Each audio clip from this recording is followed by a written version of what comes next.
Antoine Echols powering through the tail. Whoa. Breaks 22. Whoa. Hey, Autumn Athletes, Larry Sorensen here, and today I am going to speak with Tony Echols, find out what makes him an Autumn Athlete that's not done yet. Before we get started, please remember, if you enjoy our content, like, subscribe, and ding that bell for notifications. Okay, Tony, let's get this started. Why don't you kick us off with a little introduction?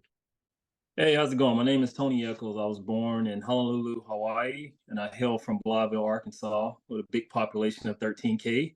And I currently reside here in Huntsville, Alabama, where I'm here in the military going on 16 years in an acquisition career field. Currently married to my beautiful wife, Anna Echols. I have a 23-year-old daughter, 18-year-old daughter, and a 16-year-old son. And I actually forgot 2 lovely sheepadoodle dogs. You can't forget them. They're part of the family. Can't forget the dogs. Obviously, we know you're a track and field athlete, but did you participate in any other sports? And if you did, tell us a little bit about that and maybe some highlights if you have some. I did. Growing up, as a youth, I kind of played youth baseball. Never really got into the school sports. Just like I said, I was from Blytheville, small town, only one high school. So if you wasn't a part of the football team, they took athletes from the football team, put them on a baseball team, basketball team. So I was not in that clique. So I never got that opportunity to actually be a part of an actual organized sport. So it took me to leave Arkansas to go move to Alamogordo, New Mexico with my brother, who was currently in the Air Force. And that's when the track coach seen a new kid walking down the hallway, and he gave me that opportunity to actually get on that platform and to shine in track and field. So I didn't start track and field until my junior year of high school. So I ran my junior year. I took third at state in New Mexico. New kid, first time running track, and I came back, had that goal to say, hey, I'm going to win this thing my senior year. And I came back my senior year and actually won state in the 100 and 200 meter dash. And that's kind of where my career started with that. Tom Burns, rest in love, was the head track and field coach at that time. And he was that one individual that approached me and gave me that opportunity to change my life. And that's kind of where I'm at right now because of that man. So you did well, obviously, in high school. Then how did that translate into your college career? Did you have a college career? I did well. I ran 10:23 and 100 in high school, somewhere around there, and like 21 low, 21.3 or something like that, FAT in high school. And I got recruited to the University of New Mexico, but at the time I wasn't focusing on my grades. So I had to go JUCO for 2 years. So I went to Central Arizona College in Casa Grande, Arizona for 2 years. And then from there, I took my career. I didn't go back to UNM. So I ended up going to Boise State, and I finished up my career at Boise State as a sprinter, as a 1-2-4 guy, and ended up being a 2-4 guy at the end of the day at Boise State. When did you get back involved, or did you continue to do open meets and so forth, or did you just get involved with senior track and field at a certain age? After college, I took about a year. After college, I ran kind of competitively on like kind of I wouldn't say pro circuit, but I ran for a local company called bodybuilding.com. They picked up a lot of athletes in the Boise area because it was based out of Boise. I ran for them for about a year, and I wasn't cutting the mustard. I said, this is not what I want to do. And I joined the military in 2007. And from 2007 up to 2015 is when I actually got introduced to Masters Track and Field. So from 2015 to current, I have been a part of Masters Track and Field. And I think if I did my calculations right, I think this is my 10th year. So just off and on between deployments and here and there, I missed a couple years because I was deployed. But from 2015 to now, I have been very active in Masters Track and Field. Just lay it out for us and give us an idea of all the accomplishments that you have.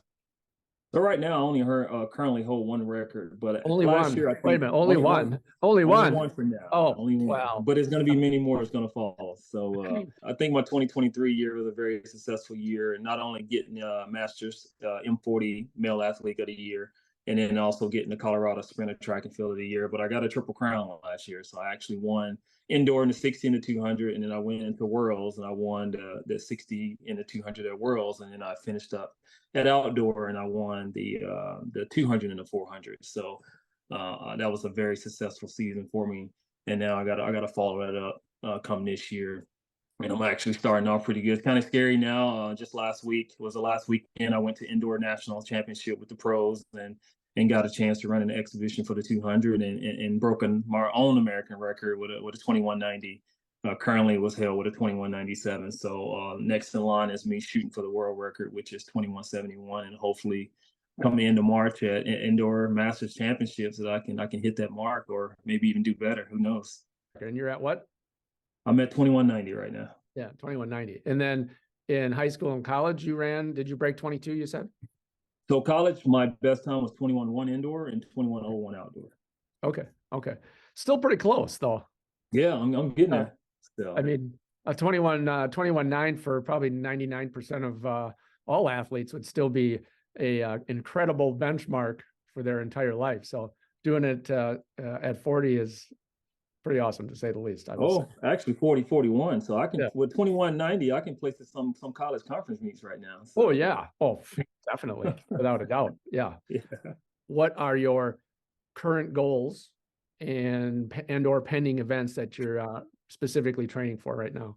Well, my number one goal is just to stay healthy. It's a little bit challenging with us master athletes, just working that 9 to 5 job, and just trying to stay healthy. We wake up, we got aches and pains, so you got to figure out how to maneuver around, and we're still trying to reach that end state goal. So that's my number one. And then my track and field goals is just to be successful, to always be better than that person I was yesterday. And right now I'm running pretty fast right now. Looking at my times throughout my master's career, I'm actually almost getting faster. I mean, my perfect year was in 2016 is when I ran 677 and 2167 down in Albuquerque. So now I'm at probably 690 and 2190 right now. So I'm almost back to where I was back in 2016 as a master athlete. So it's kind of my goal is looking at those numbers and always trying to reach for that higher goal on just being better. And then I'm a very humble individual. Anybody you come across paths with has met me. They know I'm very humble. Even if I cross the line first to last, I'm going to shake your hand and tell you, hey, great job. How can I help you get to where I am or better than me? So that's always my number one goal is to always see people do better in life. And also me, I mean, everybody love numbers, so at the end of the day, I want to run fast and faster every time I step on the track, so it's my goal this year is to get as many records as possible. Right now, I have looking at the American record that I already have, but I also want to take the world record in the 200 and also looking at the 60, which is 690 right now. And I'm at around about 695 right now, just coming off of last year. And then the 400 is around 49 mid at the American record. And then looking at the world record, which is, I think, 48.3 or 48.4 or something like that. So trying to get all three records at indoor nationals at the end of March. As well as looking at world records in the 200 and the 400. Take us through a week of training in the Tony Echols camp, but really outline us how you train in a given week, depending on whether you're in season or off season. So kind of looking at off season, a lot of people look at me like I'm crazy as a short sprinter, but I'm that guy that I'm heavy on base. I'm running marathons. I do a lot of cycling, putting 25, 30 miles in and just running. And people are like, oh man, you're a short sprinter. Why are you doing this? It's going to hurt you at the end of the year. But I'm that one that's surviving at the end of the year because I have that base because of that training that I did do on the off season. So that's kind of my off seasons. I put in a lot of base work between putting in miles and cycling. And then in season, kind of right now, is my morning starts every morning at 4:30, where I'm up at 4:30. I go to the gym at 5, getting ready for work and working that 9 to 5 job. But during lunchtime is when I go get my workout in on the track. I kind of take about an hour and a half block out of my schedule at work to go get a workout in, and then come back. And I got a garage gym where I can kind of get some plyos and get some hurdle drills in and things like that. And then almost just getting the day started all over again. So every morning I'm starting at 04 and maybe in and around 9 o'clock calling it a day. Mm-hmm. And that's kind of my Monday through Friday. I live 3 days out of the week, Monday, Wednesday, and Friday. And then those Tuesdays and Thursdays, just trying to do some plyos. I need to be doing yoga. I don't. But those would be kind of those days of getting some hip flexor drills in and getting yoga in on those 2 off days that I'm not actually in the weight room. When you're grabbing the iron, are you, going for clean jerks, or are you heavy squatting or hitting the sled, or what is it you do? And how much of it is, focused just on legs? Of course, you're a sprinter. Is it 90% focused on legs, or are you working through the whole upper body, trying to be, all inclusive in your entire body when you're doing the actual resistance training? I'll say about 80% of my workout is focusing on legs. About the first 3, I started about September, October timeframe, getting ready for indoor season. I'm pretty heavy on the weights. I'm throwing 405 on my back, squatting it 1 or 2 times, and I come back down at 225, and that's where I get my workout. But I'm focusing on the technique and the form, and just making sure I can actually control the weight. Because if I can't control it, I don't need to be lifting it. And then I start trickling it down. So right now I'm just maintaining. I go in the gym and it's just more just maintaining, not going heavy because I don't want to risk any injuries right now in mid-season. So just maintaining the body. But I do a lot of resistance training too, just training against resistance. So my body is always used to training against it. So when I come off of it, then I'm ready to fire. fire off, and my body's always trained to think that way. There's all right, I got to go against something, and now when I get in those blocks and I'm popping out, it's thinking, hey, I got to work harder to get out, and that's just the way I train my body. You mentioned something about your creativity with training. So why don't you give us a little idea of how you are creative when it comes to your training? So when it comes to my training, I'm all about saving money. So me being a big DIY guy, I follow a lot of DIY guys on social media. So if I see something when it comes to training, rather than me going out and buy it, I just go make it. People call me the PVC king. I can make anything out of PVC. I can make my own Vertimax out of a beer pallet, the Vertimax machine. Just different things throughout the garage that I can just give me some wood, give me some PVC pipes, and I'm gonna make it happen. And I'm successful with it, and I'm not buying all this rogue equipment and spending thousands of dollars. I'm just going to Home Depot spending that thousands of dollars. But it's on more than workout equipment. It's on other stuff for the house too. So that's kind of my balance with my wife, is I go buy house stuff and I can also get some workout stuff too. So, but yeah, I'm pretty creative. I got a creative mind. I call myself an engineer without the degree. Kind of a similar question. Give us a typical day and or week of how you approach diet and nutrition. And again, is it significantly different in off season versus in season? I was hoping you didn't ask this question. So everybody in the track and field world knows me. My diet sucks. So I live off of probably Panda Express, Krispy Kreme donuts, and gummy bears. So when it comes to eating right, I'm not the person you need to talk to. Do you focus at least on the protein intake? Not really. I'm not a big supplement guy. I'm totally against taking supplements. If I can't do it naturally, I don't need to do it. I think I'm just built differently. I don't know. I'm weird. You're at 41, so you're right in the thick of that area where almost everybody I talk to has gotten completely out of shape and completely unmotivated and just so busy with life they've lost it. What's the motivation that you have, and then how do you just really keep it going and put it all together at age 41? I think the motivation is kind of where I started off at, is me coming from my hometown, just not giving that opportunity to be on that platform, and just I feed off challenges. So if you tell me that I can't do something, I'm going to prove you wrong, and that's just the way I live my life. And that's my mentality. I'm always going to approach it that way in life and anything that I do, and saying, hey, if you challenge me, I'm going to make sure I get it done. But I think the military has a lot to do with it too, just because of the way I have trained for the last 16 years, and you got to be in shape, you got to be motivated, and you come with challenges every day at work. You never know what you're going to face. And just with the career field I'm in, being deployed 5 times, having to deal with different countries, different situations and stuff like that. So you have to prepare for the worst. If you're not preparing for the worst, then, you never know what life is going to throw at you. And so I'm always living for present. I'm not living for tomorrow or the next day. I'm trying to focus on now. And I think that's one of the things that helped me get through. But I think that main thing is just motivating me. Is just to, like I say, the challenges is if you tell me I can't do something, I want to make sure I do it. Social media is a big thing right now. You got different people on different platforms, and you're seeing different things, or different people getting on there saying different things about you and what you're doing and stuff like that. So it's not me doing it because of what they're saying. It's just me doing it because I feel like, hey, this is what I want to do, and it's the best thing for me to do. But a lot of things I do it for a positive reason, because I know a lot of people are out there watching me and they're getting motivated off some of the things I do. So some of my posts when I work out, a lot of people might not hit that like button, but then when I eventually get around and I meet them at a master's meeting, you say, hey man, you never know how much you change somebody's life just from that post that you posted of you waking up at 4:30 in the morning, getting up, going to the gym, going to yoga, So it's those small things like that people are taking notes, but you might not know they're taking notes, but they're actually taking notes, So it's just me having that platform and us doing things like this. You never know how many people are going to get motivated from this to say, hey, this guy's still at it.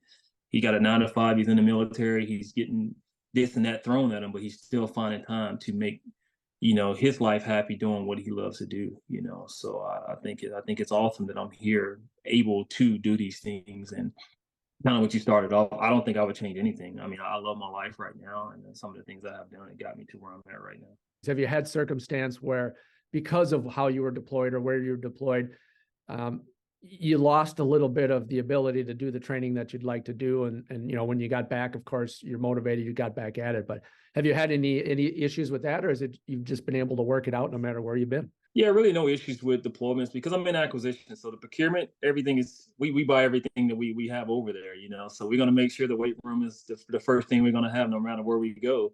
I think my only challenge is when I deploy is just you put on a lot of water weight just because of the heat, depending on where you're at. So you're drinking a lot of water. So usually I ramp up to about 200 pounds.